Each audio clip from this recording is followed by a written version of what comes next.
Boa noite, espero que vocês estejam bem, estejam em paz, estejam com saúde, né? Que nesse momento é essencial estar com saúde e que nesse momento a gente possa se aquietar, respirar, entrar em nosso centro de equilíbrio e sentir como se uma energia de paz e de cura envolvesse o nosso ser.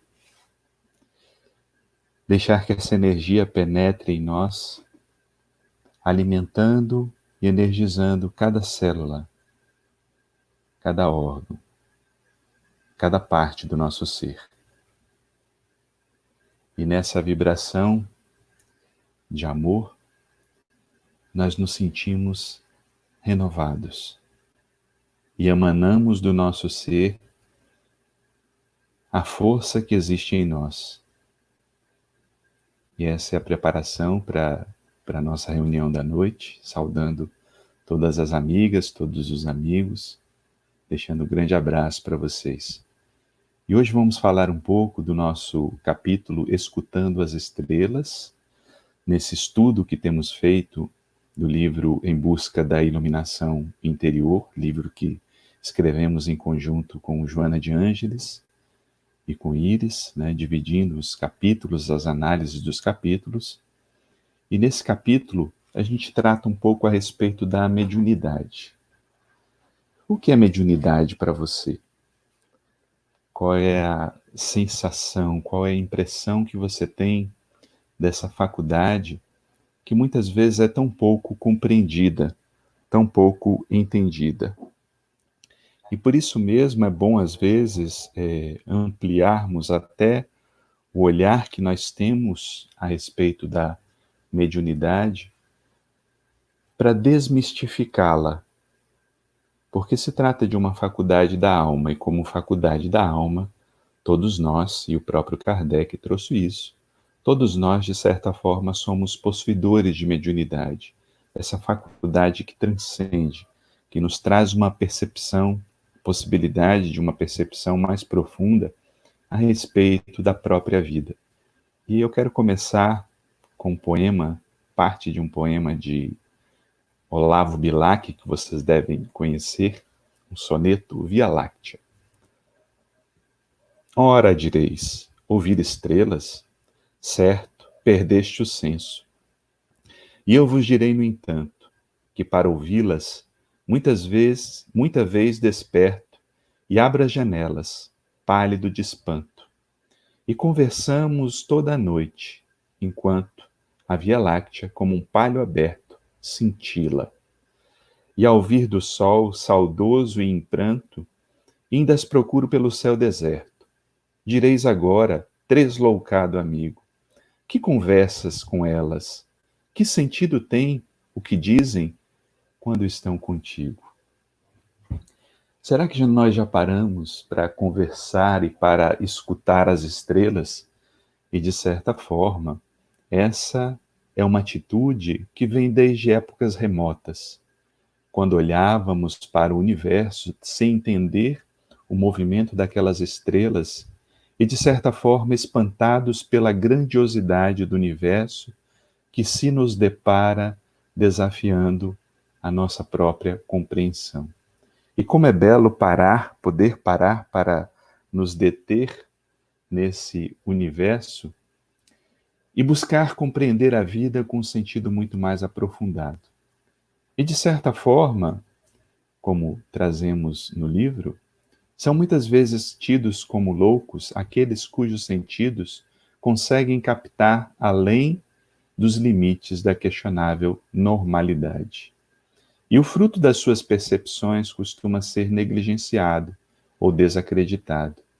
Indivíduos portadores dessas percepções costumam até mesmo ser vistos como perigosos à coletividade, porquanto ousam ultrapassar os limites humanos. E esse é o ponto.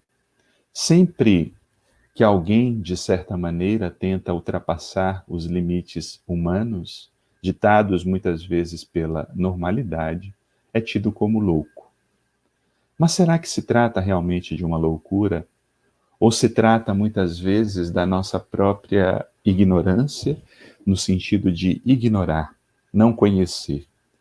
E esse desconhecimento faz com que muitas leis da vida não sejam por nós percebidas, não sejam compreendidas na sua essência, porque ficamos apenas na superficialidade da vida. E esse é o propósito do nosso olhar mais profundo. Aprofundar a possibilidade e os potenciais da alma. Aprofundar o olhar sobre nós mesmos para saber que temos muitas faculdades que nós deixamos de lado, nós negligenciamos. Acreditamos que sejam somente para seres especiais, que têm certas características específicas, e não nos damos conta de que essas faculdades, por serem do espírito, faz com que todos os seres humanos, de certa forma, a tenham, em maior ou menor grau. E por que isso se dá? Porque nós somos espíritos. E enquanto espíritos temos todas as faculdades que nos dizem respeito em latência. É claro que alguns demonstrarão de forma ostensiva e outros talvez de forma mais acanhada, de forma mais tímida, mas nem por isso deixa de ser e representar algo que temos que aprofundar em nós mesmos, até porque isso também faz parte do nosso processo de autoconhecimento.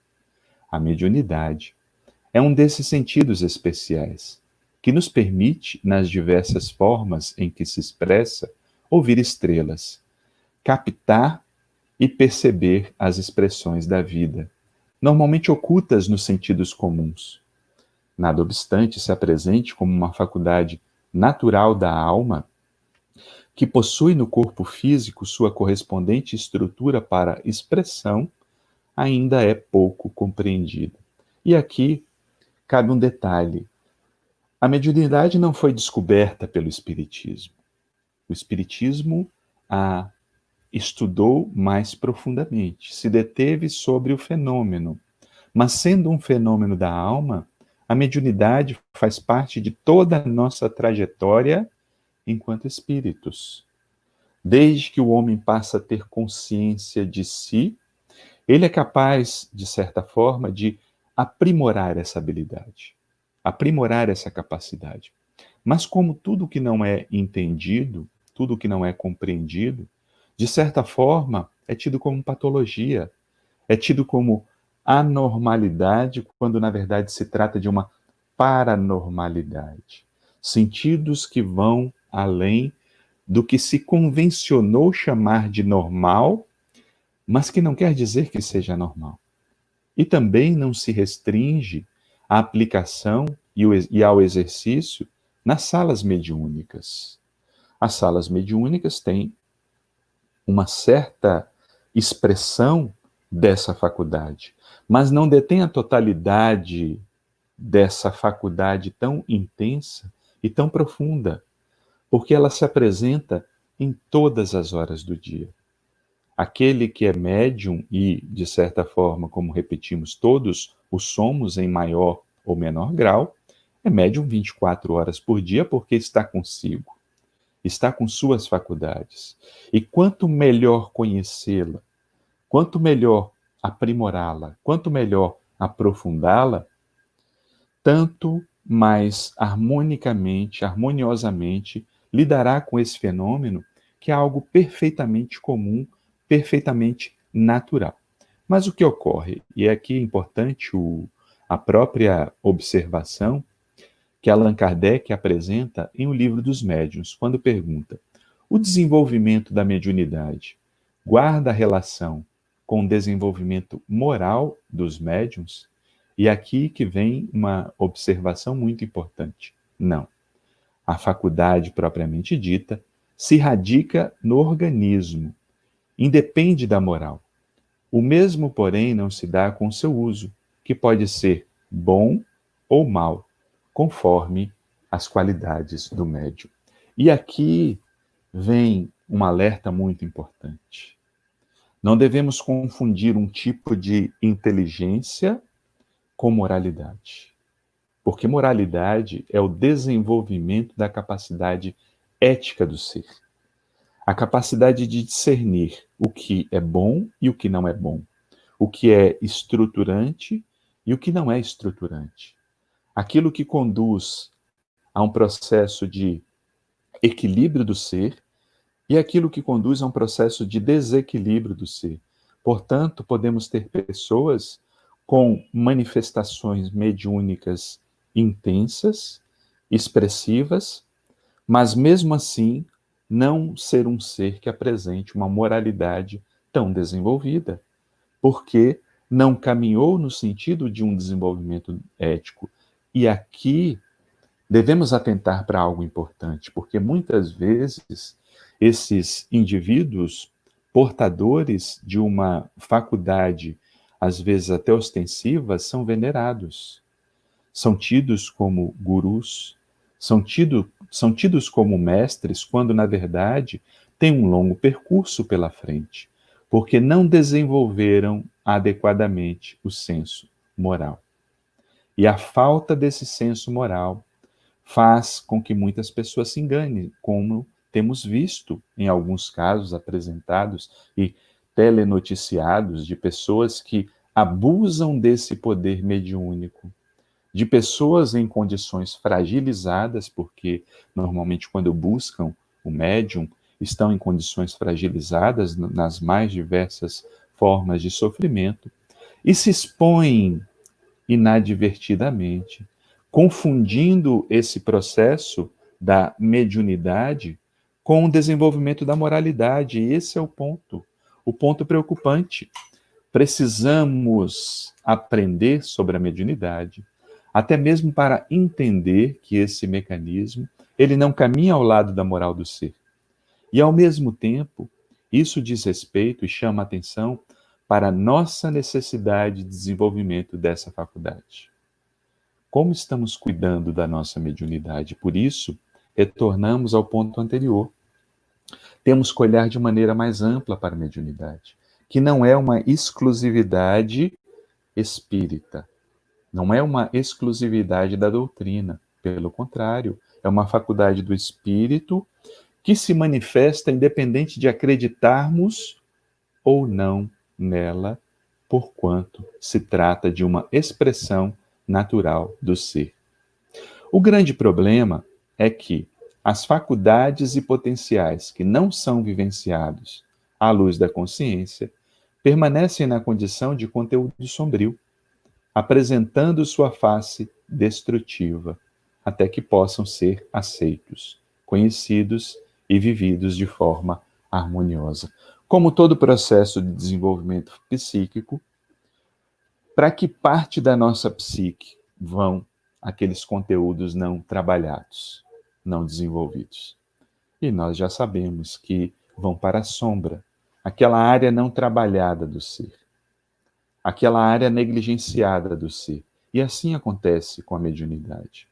E temos muitos casos de médiums ostensivos que começam o seu exercício com um sofrimento muito grande, por desconhecerem o fenômeno, pela inabilidade de lidar com as características que o fenômeno traz.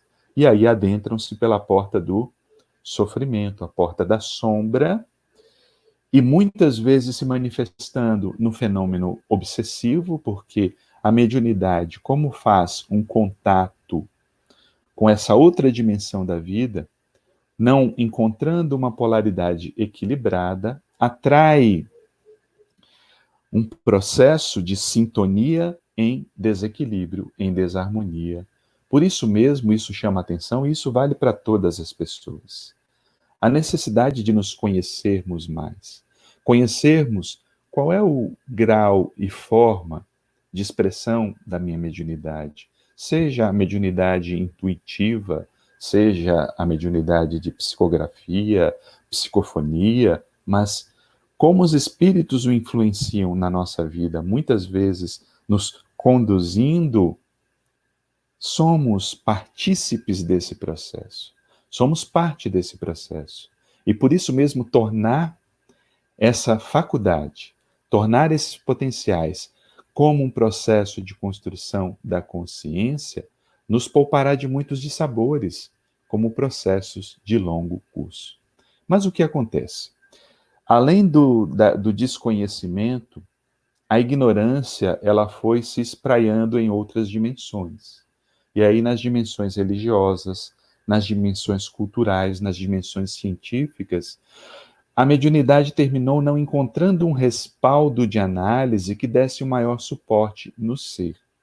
Muitas denominações religiosas fecharam as portas a uma análise do fenômeno mediúnico, negando, tratando na condição de diabólica ou mantendo no campo do miraculoso, o que terminou por alimentar o fanatismo e a intolerância. Quantos, ou quantas, melhor dizendo, mulheres e homens foram queimados nas fogueiras da Inquisição porque eram portadores de mediunidade? Quantas pessoas foram perseguidas, mortas, violentadas, porquanto aquele comportamento chamava atenção, mas na verdade era uma faculdade perfeitamente natural do ser, que não encontrava uma cultura ainda preparada para lidar com isso. E isso, infelizmente, acontece até os dias atuais. Quando falamos, por exemplo, para algumas pessoas que somos espíritas, não raro, alguns são tidos e recebidos com o sinal da cruz, né? Se não até mesmo expurgados do convívio de certas pessoas que acreditam que nos templos espíritas existem sacrifícios e manifestações diabólicas, como se ficássemos presos aos fenômenos. E isso, de certa forma, esse preconceito se estende a todas as religiões nas quais há uma aceitação do transe mediúnico, do fenômeno mediúnico, e que a ignorância fecha as portas. E o que ocorre? Né? Muitas vezes isso ocasiona sofrimento mais intenso para pessoas que encontrariam uma forma muito melhor de lidar e até de se conhecer se tivessem o suporte necessário religioso. Claro que há exceções nobres de seres que cumpriram a sua faculdade mediúnica, mesmo estando dentro do ambiente religioso, onde o fenômeno não era compreendido. Mas isso se trata de exceção por conta de seres de uma moralidade superior que conseguiram transcender o próprio preconceito. Seguindo, né, e se as religiões, de uma forma geral, não apoiaram a compreensão da mediunidade, isso não foi diferente no campo científico, que passou a rotular de misticismo ou mesmo catalogar na conta de transtornos psiquiátricos muitos dos fenômenos naturais da alma humana. Isso trouxe prejuízos graves, né? E aí nós encontramos, muitas vezes, pessoas catalogadas e diagnosticadas com transtornos psiquiátricos, patologias graves, quando na verdade ali se confundia o fenômeno obsessivo. Claro, né, e aqui vale um alerta. Encontrando a pessoa em desequilíbrio, e se essa pessoa chega e busca a casa espírita, o correto é, de certa forma, encaminhá-la para um processo terapêutico, psicoterapêutico, ou mesmo o psiquiatra em casos de distúrbios mais graves, porque o espiritismo caminha ao lado da ciência. Mas o que ocorre? Se o fenômeno for mediúnico, o tratamento convencional, ele não surtirá efeito. Por isso que muitas vezes nós orientamos os pacientes, claro, se tem um tipo de abertura, que ao mesmo tempo que busquem a ciência, busquem também o amparo dentro de suas religiões. Se é espírita, recomendamos o centro, para que no exercício tanto de estudo quanto dos próprios passes da bioenergia ou do trabalho de desobsessão, de certa forma, possam equilibrar-se ao tempo que vão entendendo o fenômeno mediúnico. E aqui, esse fenômeno ele não exclui as psicopatologias já catalogadas pela ciência. E esse campo de ignorância, tanto religioso como também científico, fez com que isso gerasse uma barreira à compreensão dessa faculdade natural da alma. Perdêssemos o contato com essa possibilidade de escutar as estrelas. Claro que estou falando de uma forma simbólica, mas é um exercício válido. Olhar para esse mundo vasto, olhar para o fenômeno da vida e ver que ele apresenta nuances tão profundas, tão belas, mas que nós perdemos por conta da nossa própria ignorância, por conta do desconhecimento. Mas se de um lado houve o preconceito, e infelizmente ainda há, religioso, científico, também no próprio indivíduo, nas fronteiras internas do ser, encontram-se grandes resistências a ser vencidas.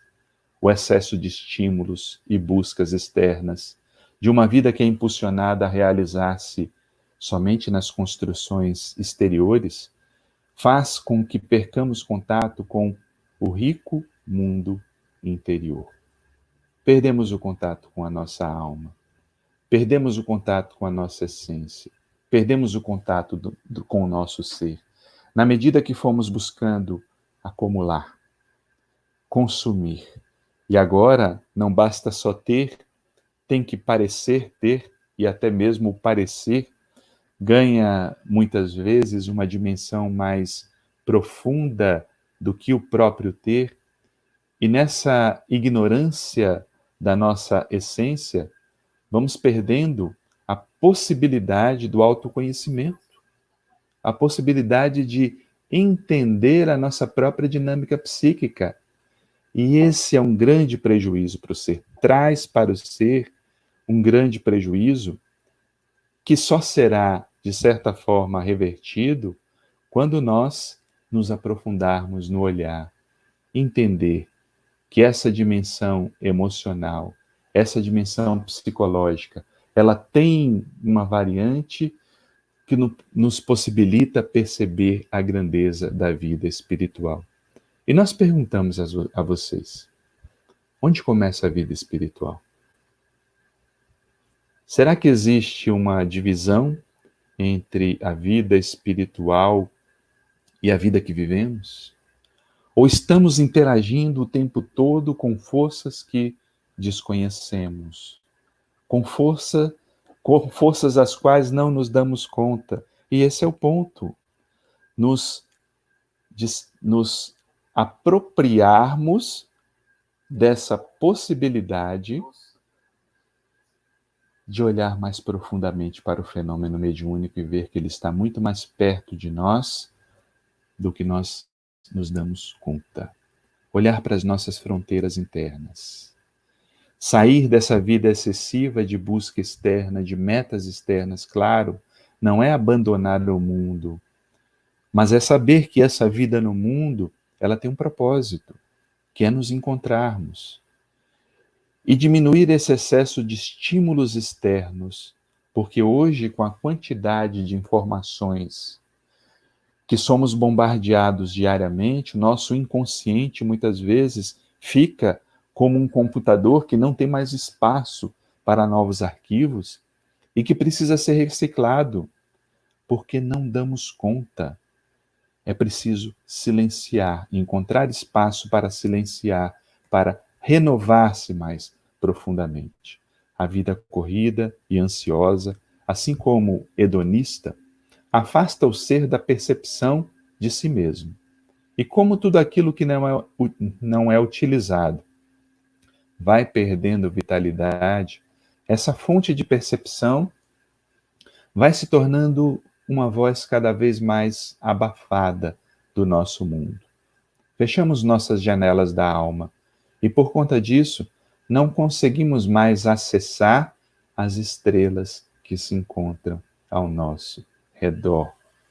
Quando vamos e fazemos um movimento excessivo para fora, Qual é a parte do nosso ser que perde esse processo?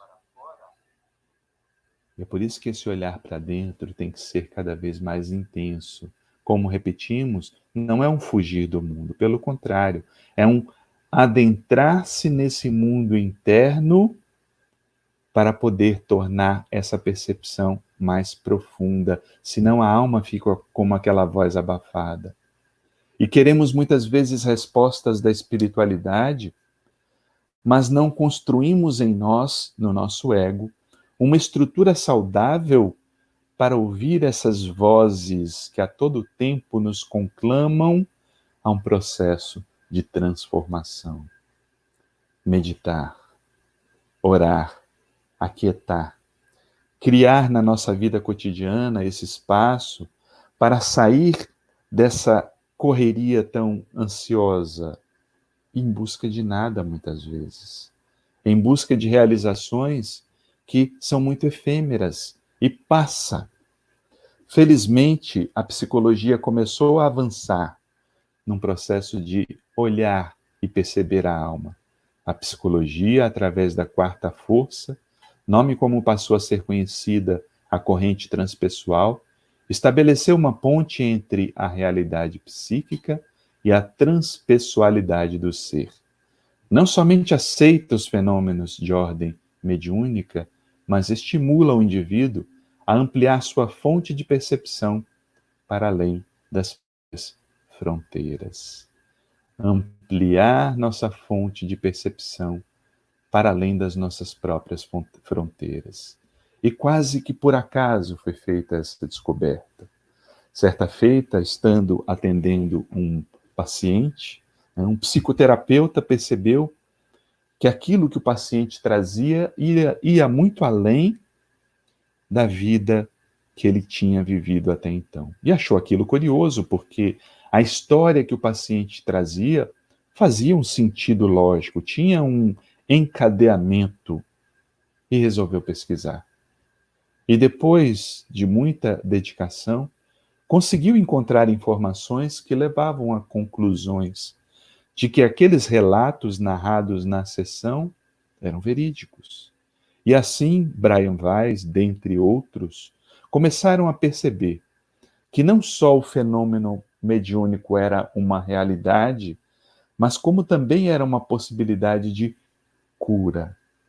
Porque na condição de seres transpessoais, na condição de seres espirituais, esse trânsito, esse fluxo, muitas vezes participa, e é impressionante como nós notamos isso na terapia. Por ser espírita, muitos pacientes também são espíritas e me narram que, às vezes, em contatos na mediúnica, são tratados assuntos que eles estão cuidando na terapia. Os espíritos vêm alertá-los para continuar tratando daquelas questões. E aí nós vemos o efeito da mediunidade, a existência dos nossos anjos guardiões, a existência dos espíritos protetores, que só encontram uma ressonância nas nossas atitudes, na nossa psique, no nosso pensamento, por conta da mediunidade. Dessa faculdade de nos comunicarmos, dessa faculdade de nos relacionarmos em uma outra dimensão, que não deve ser tido como um fenômeno místico ou sobrenatural, porque aqueles que abriram o olhar para a religiosidade, e esse foi o caso de Carl Gustav Jung. Inicialmente, ele negou o fenômeno mediúnico, porquanto descobriu que uma prima sua estabelecia uma fraude, porque estava apaixonada pelo primo. Mas, depois, com o tempo, com a maturidade, ele iria perceber, de certa forma, embora não encontremos nos escritos acadêmicos, que a alma era de natureza religiosa e se comportava como se a vida fosse prosseguir. E abriu campo, os seus estudos abriram campo, para que depois viesse a psicologia humanista e logo em seguida a transpessoal, num encadeamento para que a ciência fosse também vencendo as resistências que tinha quanto ao fenômeno mediúnico. E isso se estendeu à psiquiatria. A psiquiatria, por sua vez, já cataloga a obsessão de ordem espiritual em um dos CID, Classificação Internacional de Doenças. É o CID-10 F44.3, que trata do estado de transe e de possessão, atentando que certos estados de perda transitória da consciência estão associados à mediunidade. E o que ocorre aqui? Eles entenderam, claro que isso com muitas resistências ainda, daqueles que têm um olhar materialista, que os fenômenos que ocorriam dentro de um contexto cultural e religioso, no qual esse fenômeno se manifestasse de forma natural, isso não se tratava de patologia. Perceberam que, no caso de um médium, ia à sessão, dava as comunicações, fazia o seu processo e depois voltava à consciência, sem que perdesse contato com a realidade objetiva ou isso prejudicasse as suas funções naturais. E isso demonstrava que existiam características específicas que não necessariamente condiziam com transtornos. Claro, que em outros casos havia desequilíbrio, e nesse caso se trata de uma patologia. Quando o fenômeno, de certa forma, causa prejuízos à compreensão consciente do ser, no âmbito dos seus relacionamentos, no âmbito das suas atividades, no âmbito do funcionamento do mundo. Porque é disso que trata o catálogo dos próprios fenômenos. Quando o ser foge ou se distancia de uma atitude esperada para com a vida, no sentido de funcionamento para com o mundo, aí a psiquiatria começa a adentrar-se pelos catálogos e propõe o tratamento. Mas é interessante ver como as ciências vão cada vez mais se aproximando de uma compreensão mais profunda do ser, a ponto da OMS já começar a ter uma abertura também do conceito de saúde, englobando o aspecto espiritual. Portanto, acessar as fontes de percepção interna, desintoxicar os ouvidos e os olhos da alma, para que possam servir de antena a toda uma realidade palpitante, que deseja se manifestar, mas por não encontrar campo propício, transforma em tormento e transtorno o que são, na verdade, luzes a brilhar. A mediunidade é essa possibilidade de ver essas luzes da espiritualidade. Claro, não seremos todos a ver, a ouvir de maneira intensa, a psicografar ou a participar do fenômeno de psicofonia ou psicopictografia. Muitos fenômenos são complexos e trazem um estudo e aprimoramento do ser que vem de longos períodos, de longas datas em que esse fenômeno foi sendo aprimorado. Aqueles que já desenvolvem ou que já vêm desenvolvido, já têm desenvolvida nessa vida essa faculdade, é porque, de certa forma, foram aprimorando essa possibilidade e, às vezes, até têm os estímulos como forma de avançar, como forma de prosseguir na sua escalada intelecto-moral, no seu processo de evolução, que essa é a nossa finalidade. Evoluir, crescer, marchar, seguir na nossa jornada, nos tornarmos conscientes das nossas próprias habilidades, das nossas próprias faculdades, para que elas permitam, de certa forma, que nos encontremos e nos aprofundemos cada vez mais em nós mesmos. Quanto mais instruído e dotado de qualidades morais é o médium, e aqui vale essa observação de Leon Denis, na obra No Invisível, maiores recursos facilita aos espíritos. Em todos os casos, contudo, o indivíduo não é mais do que um instrumento. Este, porém, deve ser apropriado a função de que é encarregada. E é interessante essa metáfora da mediunidade como se fora um instrumento. Um instrumento. A mensagem é como se fosse aquela partitura a ser decifrada. Mas se nós não nos aprofundamos no instrumento, por mais que saibamos ler a partitura, a nota não sairá. A música não se encadeará. Não saberemos o ritmo, não saberemos a melodia, não saberemos as notas. Mas à medida que vamos estudando o instrumento, e esse instrumento somos nós mesmos. A nossa habilidade de silenciar para escutar.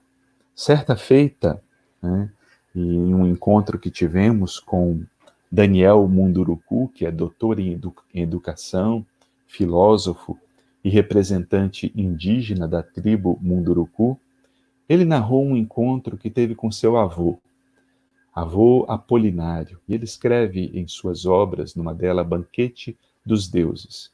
Ele diz que certa feita, ele já, né, embora tenha passado a infância na tribo, mas morou um tempo na cidade e voltou para a tribo, para certa feita, para encontrar com seu avô. E seu avô o chamou e o levou para um rio, um lugar silencioso. E disse a ele: agora você vai ficar aqui e o seu desafio é olhar para o rio, escutar o rio. Escute o rio. E aqui nós fazemos uma ponte com escutar estrelas, e o exercício de Daniel era escutar o rio. E Daniel, já desacostumado com o movimento da área das matas, dos rios, já com os ouvidos acostumados à cidade, não conseguiu escutar muita coisa do rio. E quando seu avô perguntou: o que você escutou? Ele disse: nada. E ele já se esperava para tomar uma grande bronca do seu avô Apolinário, quando o avô disse a ele: meu filho, o rio fala com a gente, a natureza fala. E assim dizemos também, a espiritualidade fala conosco o tempo todo, nos orientando, nos estimulando. Claro que estamos falando da espiritualidade, né, de espíritos evoluídos e sintonizados com bons propósitos, que todo tempo tentam encontrar antenas em nós, um instrumento afinado para que possam nos intuir para o bem, mas sempre lembrando que a última palavra é do nosso livre-arbítrio. Temos escolha. Temos a escolha. Eles não forçam. Eles não determinam. Eles não são imperativos. Eles fazem um convite. E fazem um convite para que nós nos equilibremos e encontremos em nós mesmos as forças necessárias para vencer a nós mesmos. Por isso, é necessário, portanto, purificar-se e pacificar-se com os próprios conflitos internos. Pois enquanto a própria sombra não é diluída e transformada em luz, confundem-se os gritos internos com as percepções mediúnicas, além de abrir espaço ao processo obsessivo. E esse é o ponto. Normalmente, no exercício inicial da mediunidade, são naturais os fenômenos anímicos. O anímicos vem de ânima, que quer dizer a alma. Ou seja, é a própria alma que se comunica. O que isso quer dizer?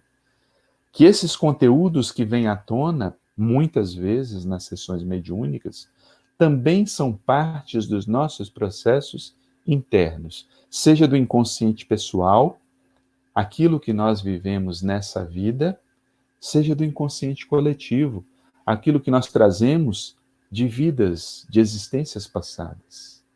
Por isso mesmo, a autoeducação, e aí nós recordamos a necessidade do processo moral, processo autoeducativo, é essencial para que aprofundemos o contato com essa habilidade, a capacidade de lidar com o plano espiritual. A habilidade de aprofundar Treinar os ouvidos, como Daniel Munduruku fez, treinar os ouvidos para ouvir a natureza, só que no nosso caso é a natureza espiritual. Essa essência, essa força que brilha e que nos acompanha em todas as instâncias da vida. Não é à toa que os estudiosos do fenômeno mediúnico estabelecem que, em um primeiro momento, as percepções mediúnicas confundem-se com animismo, manifestação da própria psique do indivíduo. Aqui trazemos de novo o conceito do animismo.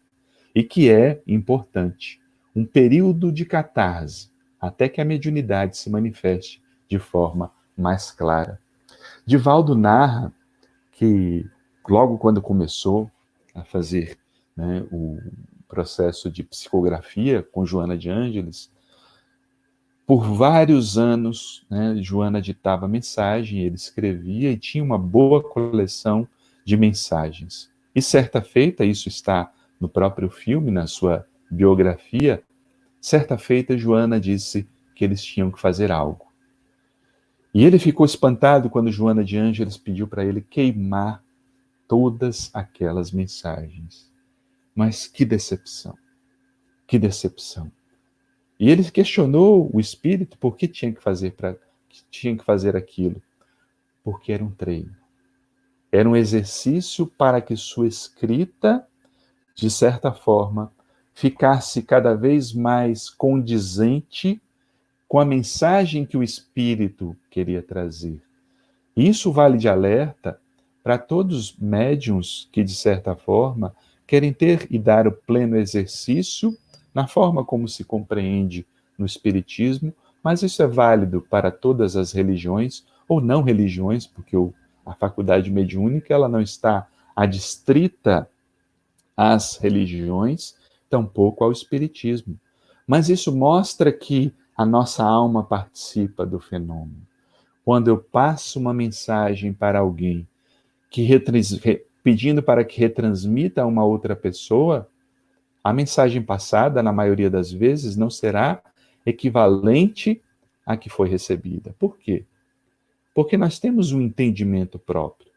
Nós temos uma estrutura emocional própria que interfere na forma como escutamos, sentimos, percebemos, além da nossa capacidade cognitiva. Por isso é importante o estudo contínuo, tanto o estudo no sentido de conhecimento, mas também o estudo de si mesmo, porque esse processo fará com que o fenômeno seja cada vez mais profundo. No entanto, como nos chama a atenção André Luiz, na obra. Espera que está pequena aqui, deixa eu ler para você. Né? Missionários da Luz. Alguns candidatos à mediunidade, se fosse minha mediunidade de vista, estava perdida aqui agora. Alguns candidatos à mediunidade sonham edificar maravilhosos castelos sem base, alcançar imensas descobertas exteriores, sem estudares a si próprio, mas gradativamente compreenderão que mediunidade elevada ou percepção edificante não constituem atividades mecânicas da personalidade, e sim conquistas do espírito. Que ensinamento importante! Sonham edificar maravilhosos castelos, e aí nós vemos pessoas fascinadas com a mediunidade. Vejo, às vezes, as pessoas pediram, mas por que eu não vejo? Por que eu não escuto? E muitas vezes não sabem o preço disso. Porque quando pede para ver e para escutar, você não escolhe. E vai escutar e ver, às vezes, aquilo que você não deseja, não quer. E por isso mesmo é importante ter uma estrutura íntima de uma descoberta interna, e aqui André Luiz chama a atenção de forma magnífica para a importância do estudar-se gradativamente, compreender a si mesmo e dar uma vivência, estimular uma vivência nobre dessa faculdade que é nobre, dessa faculdade que deve ser um aliado para a conquista do ser, não algo que faça fugir.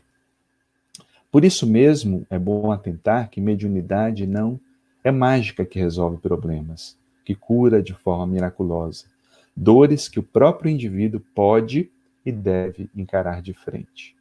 É uma faculdade, uma fonte de percepção, e por isso mesmo deve ser conhecida, estudada, educada e vivida de forma consciente.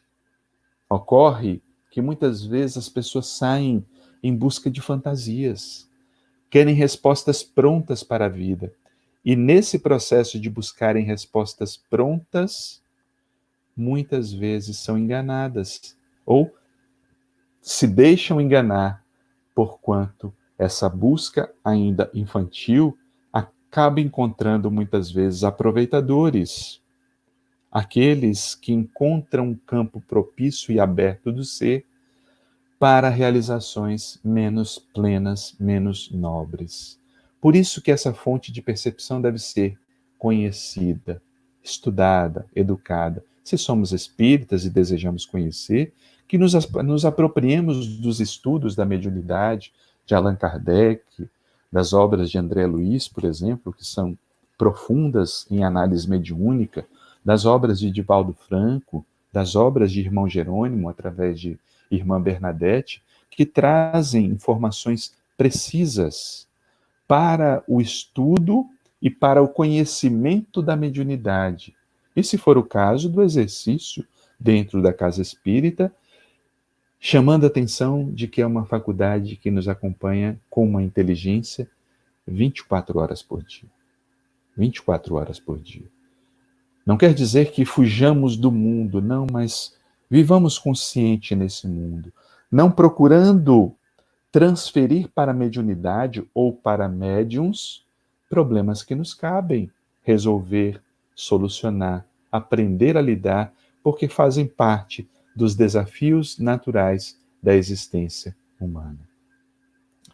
A conquista de si mesmo é o desafio constante para a autorrealização, a harmonia psicológica, o desenvolvimento das percepções parapsíquicas e mediúnicas, como nos apresenta Joana de Ângeles em O Ser Consciente, a conquista de si mesmo.